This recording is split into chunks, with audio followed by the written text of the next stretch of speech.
பரணி கொஞ்ச நேரம் யோசித்துவிட்டு வாழ்க்கையில எந்த பாதையில் போனாலும் கடைசியில போய் சேர இடம் ஒன்றுதான் என்று கூறினார். அதியமானின் கண்கள் பிரகாசமாக மங்கின. ஒருத்தரோட உச்சம் தான் அவனோட வீழ்ச்சிக்கான காரணம். உன்னோட பலமும் அறிவும் எப்பவுமே பணிபோல இருக்கும்.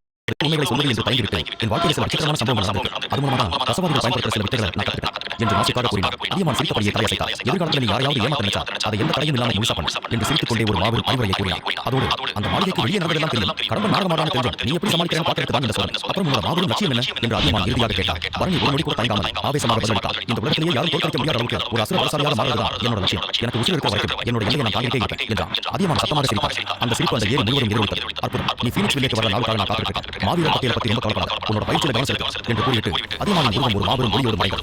அடுத்த நாள் பரணியும் அவரது நண்பர்களும் முக்கிய பிரிவின் நுழைவாயிலும் புதிய உடைகளில் மாபெரும் விழிப்போடு நின்று கொண்டிருந்தனர். அந்த மாபெரும் பிரிவின் அழகு பரணியை ஆச்சரியத்தில் ஆழ்த்தியது. அதன் பின்னால் இருந்த மலைகள் மாபெரும் கம்பீரத்தோடு நின்றன. டேய் பரணி, என்னோட ட்ரெஸ் எப்படி இருக்கு? நான் எவ்வளவு அழகா இருக்கேன் என்று நந்தா மாபெரும் குமுறோடு கத்தினார். ஆமா, சமயா என்று பரணி தன் சிரிப்பை அடக்கிக் கொண்டு சொன்னார். என்ன மாதிரி அழகா பண்றவனுக்கு ஓனி பைய போட்டா கூட சமயா தான் இருக்கும் என்று சொல்லிவிட்டு சுரேஷை விளையாட்டபடியே டேய் உன்னோட அழுக்கு பைய வச்சு என்ன தொடாத என்றார். சுரேஷ் கண்களை உருட்டியபடியே என் கை ரொம்ப சுத்தமா இருக்கா?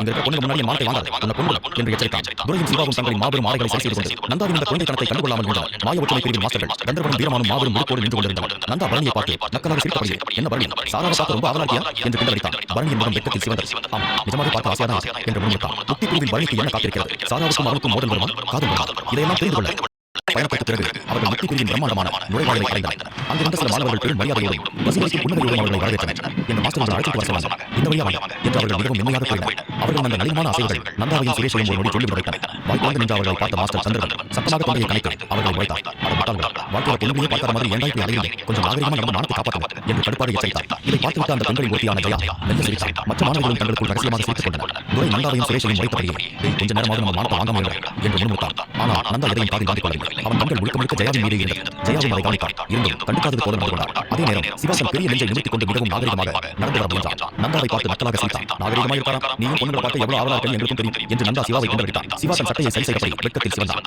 விரைவில் அவர்கள் முக்தி பிரிவின் மாபெரும் பிரதான மண்டபத்தை அடைந்தனர். அங்கு நூற்றுக்கணக்கான வீராங்கனைகள் கூடியிருந்தனர். அங்கு மண்டபத்தின் நடுவே மாஸ்டர் கீதாஞ்சலி ஒரு தேவதை போல மாபெரும் கம்பீரத்தோடு அமர்ந்திருந்தார். அவருக்கு பக்கத்தில் முக்தி பிரிவின் 5 மாபெரும் முன்னணி வீராங்கனைகளான மஞ்சு, சாரா, ஜெயா, நந்தினி மற்றும் சுவேதா ஆகியோர் நின்றிருந்தனர். மாஸ்டர் கந்தர்வன் கீதாஞ்சலியை பார்த்த மறுகணமே அவரது கால்கள் உடைந்தன. அவரது கண்கள் மாபெரும் ஆச்சரியத்தில் விரிந்தன. கீதா, நீ திரும்பி வந்துட்டியா என்று அவர் அதிர்ச்சியோடு கேட்டார். ஆமாம் என்று கீதாஞ்சலி ஒரு அழகான புன்னகையோடு பதிலளித்தார். என்னோட ரசவாத பயிற்சியை முடித்து இந்த போட்டிக்காக இப்பதான் வந்தேன். உன்னை பார்க்கிறது ரொம்ப சந்தோஷம் என்று அவள் மிகவும் அன்பாக கூறினார். நந்தாவும் பரணியும் ஒருவரை ஒருவர் பார்த்துக் கொண்டார்கள். அப்போது கந்தர்வன் முகத்தில் மிகப்பெரிய மாற்றம் இருந்தது. திடீரென்று ஒரு பொழுது வந்தது போல இருந்தது. இன்னும் சொல்ல போனால் அவரின் முகம் வெட்கத்தில் சிறப்பாவதை நந்தா பார்த்தார். உடனே மாஸ்டர் கந்தர்வன், உங்கள் முகம் தக்காளி மாதிரி சிறப்பு என்று கிண்டடித்தான். வாயை மூடியா, இல்லைனா உன்னை அப்படியே உடைய வச்சேன் என்று கந்தர்வன் கடுமையாக எச்சரிக்க நந்தா பயந்து போய் வாயை மூடினார். கந்தர்வனுக்கும் கீதாஞ்சலிக்கும் பல வருடங்களுக்கு முன்பு ஒரு பெரிய காதல் கதை இருந்தது என சுரேஷ் பரணியிடம் ரகசியமாக கூறினார். இது பரணிக்கு பேரதிர்ச்சியாக இருந்தது. மாஸ்டருக்கு காதல் கதை என்று அவன் முன்னுக்கு மனுஷனா பிறந்த எல்லாருக்கும் காதல் கதை இருக்கும் என்று சுரேஷ் புன்னகைத்தான். அது சரி, எனக்கே இருந்தது என்று பரணி தனக்குள் நினைத்துக் கொள்ள அனைவரையும் மாஸ்டர் அமர சொன்னார். பரணி நேராக சாராவுக்கு எதிரில் அமர்ந்தார். சாரா வெட்கத்தோடு பரணியை பார்த்து ஒரு அழகான புன்னகையை வீசினார்.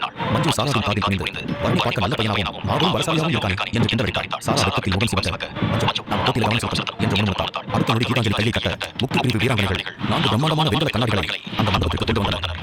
அந்த கண்ணாடிகள் மூலமா இந்த மண்டபத்தில் நடக்கிற போட்டியை வெளியிருக்கிற ஆயிரக்கணக்கான மாணவிகள் நேரடியாக பார்க்க முடியும் என்று பரணி நந்தாவிடம் விளக்கினார். அதே நேரம் கீதாஞ்சலியும் கந்தர்வனும் போட்டிக்கான வாழ்வாசாவா ஒப்பந்தத்தில் கையெழுத்திட்டனர். இருவருமே ஒருவரை ஒருவர் பார்த்து புன்னகைத்துக் கொண்டார்கள். போட்டி நடத்துபவர் போட்டி அதிகாரப்பூர்வமாக தொடங்குகிறது என்று கத்தினார். முதல் சுற்று முக்தி பிரிவில் இருந்து மஞ்சு மாபெரும் கம்பீரத்தோடு முன்னால் வந்தாள். அவளது குரல் ஒரு இடியை போல ஒலித்தது. அவள் நேராக துரையை கை நீட்டி துரை வா வந்தியன் கூட சண்டை என்று கர்ஜித்தார். அவள் பேசிய விதத்தை பார்த்தால் அவர்கள் இருவருக்கும் இடையில் ஒரு பெரிய முன்விரோதம் இருப்பது போல் தெரிந்தது. ஆனால் உண்மையில் இருவருக்கும் இடையில் இருந்த விரோதம் துரையும் மஞ்சுவும் ஒரு காலத்தில் காதலித்தார் என்று நந்தா பரணியிடம் ரகசியமாக சொன்னார்.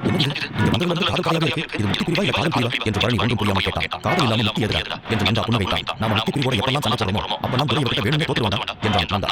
துரை மாபெரும் கவலையோடு முன்னால் வந்தான். மஞ்சு தன் மாய பறக்கும் வாளை மின்னல் வேகத்தில் கையில் எடுத்து துரை இன்னைக்கு சண்டை போடாமல் விளையாட்டுனா நான் உன்னை உயிரோட விட மாட்டேன் என்று கர்ஜித்தார். ஆனால் துரை ஒரு மாபெரும் சிலையை போல அசைக்க முடியாமல் இருந்தான். இப்போது அவன் சண்டை போட போவதில்லை என்பதை அவன் நிற்கும் விதமே சொல்லாமல் சொன்னார். இது மஞ்சுவின் கோபத்தை அதிகரித்தது. அவள் ஒரு பெருமிச்சு விட்டு எந்த ஒரு வார்த்தையும் பேசாமல் அவள் ஒரு மாபெரும் புயலை போல துரையை நோக்கி கொடூரமாக பாய்ந்தாள். அவளது வாழ் துரையின் நெஞ்சை குறிவைத்து பாய்ந்தாள். கூட்டம் அதிர்ச்சியில் மூச்சு விட்டது. துரையின் நகரவில்லை. அடுத்த நொடி அந்த வாழ் துரையின் நெஞ்சில் கொடூரமாக இறங்கியது. ஒரு சொட்டு ரத்தம் அந்த வாளின் வழியே வடிகிறது. கூட்டமை அதிர்ச்சி மஞ்சுவின் முகமும் அப்படியே உடைந்து போனது. அவரது கண்களில் தெரிந்த கோபம் வாய்ந்து ஒரு மாபெரும் அதிர்ச்சியும் வலியும் ஆக்கிரமித்தது. நீ ஏன் நகரல? ஏன் என்ன தடுக்கல? உன்னோட வாழும் மஞ்சுவின் குரலில் மாபெரும் வலிகிறது. துரை அவளை பார்த்து ஒரு மெல்லிய புன்னகையோடு உனக்கு எதிராக நான் ஒருபோதும் வாழ இருக்க மாட்டேன், என் உயிரை போனாலும் இருக்க மாட்டேன் என்று கூறினார். இதை கேட்டதும் மஞ்சுவின் கைகள் நடுக்கத்தில் அறிந்தார். அவள் கடைசி நொடியில் தன் மாபெரும் பலத்தை குறைத்து வாழை மிகவும் லேசாக பாய்ச்சி இருந்தால் என்பதை பரணி கவனித்தார். துரை போட்டி நடத்துவோரை பார்த்து நான் இந்த ரவுண்டில் தோற்றுட்டேன் என்று அறிவித்தார். ஒரு மாபெரும் போர்க்களத்தில் இப்படி ஒரு காதலை யாருமே பார்த்ததே இல்லை. மஞ்சு தன் வாளை ஊடிக்கொண்டு துரையை ஒரு மாபெரும் காதல் வலியோடு பார்த்துவிட்டு அங்கிருந்து சென்றார். சண்டையை போட சொன்னார். இவன் காதலை சமயா சொல்லித்தானே பரணி தனக்குள்ளாகவே நினைத்துக் கொண்டிருந்தார். துரை தலையை தொங்க போட்டுக் கொண்டே வந்தான். மன்னிச்சிடுங்க, நான் முதல் ரவுண்டில் தோத்தேன் என்று குறைத்த நண்பர்களிடம் திரும்பி வந்தான். பரவாயில்லை, இப்போ ஒரு மாபெரும் அதிர்ச்சி காட்சியை பார்க்க போறேன். இப்போ இந்த நந்தாவோட நேரம் வந்துருச்சு என்று கத்தியபடியே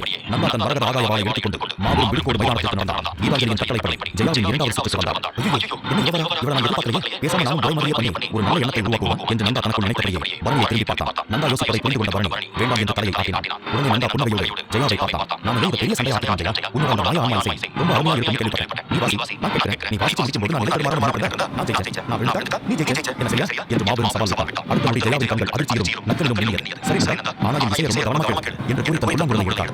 அவள் வாசிக்க தொடங்கிய மனிதனை அவளை சுற்றி ஒரு மாபெரும் பாதுகாப்பு கவசம் காற்றை கிழித்துக் கொண்டு வருவான். இசை மெல்ல மெல்ல மாபெரும் சுனாமியை போல உயர்ந்தது. ஒவ்வொரு ஸ்வரமும் அண்டத்தின் ஆற்றலை ஒரு அசுர அலையாக மாற்றி நந்தாவை நோக்கி கொடூரமாக பாய்ந்தது. இது சாதாரணமான இசை கிடையாது. இது ஒரு மாபெரும் ஏரோ போர்க்களம். நந்தாவின் ஆற்றல் கவசம் ஒரு மாபெரும் தங்க நிறத்தில் வெடித்து சுற்றி இருந்த காற்றை ஏற்றியது. இசையின் அசுர அலைகள் நந்தாவின் கவசத்தை சுக்குநூறாக தாக்கின. திடீரென நந்தாவின் முகம் மரண பயத்தில் வெளியே அவனது கவசம் அந்த அசுரபுரி அலைகளில் ஒரு இடியை போல நந்தாவை தாக்கின. அவனது கவசம் பலத்த சத்தத்தோடு வெடித்து சிதறியது. ஆனால் நந்தா தன் ஆன்மா வெடிப்பை கட்டவிழ்த்து ஒரு மலையை போல நிலைத்து நின்றான். அவனது உடம்பின் வாரங்களில் இருந்தெல்லாம் ரத்தம் கசிந்தது. உள்ளுறுப்புகள் சுக்குநூறாக வரையும் அபாயம் இருந்தாலும் அவன் கொஞ்சமும் தளரவில்லை. ஜெயா அதிர்ச்சியோடு இசையை நிறுத்தினார். நந்தா ரத்தம் கசிந்தபடியே ஒரு மாபெரும் ஆவேசமான சிரிப்போடு